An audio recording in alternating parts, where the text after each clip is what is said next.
day everyone. Today I will be explaining the difference between mala in se and mala prohibita, two important concepts in criminal law that help help us understand why certain acts are punished by the state. First, mala in se.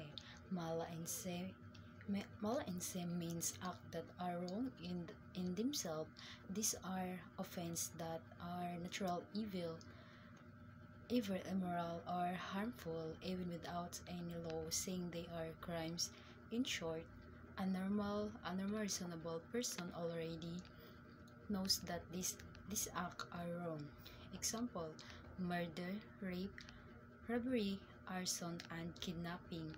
This crime violate basic moral principles and endanger people life, safety, and dignity because of their resourcefulness. Malinse crimes usually require criminal intent, also known as means means rea.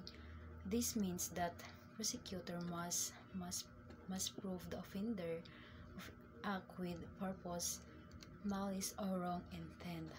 And also, on the other hand, mala prohibita refers to acts that are not inherently evil but are considered crimes because the law especially prohibit them.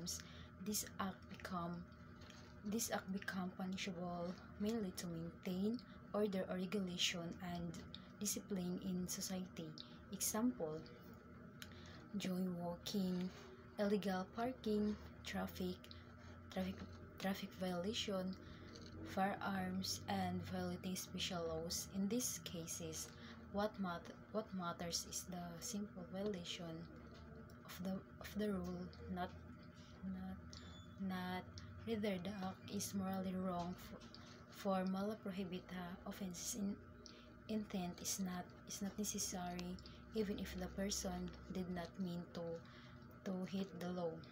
The the near commission of the prohibited act is enough to be the held liable.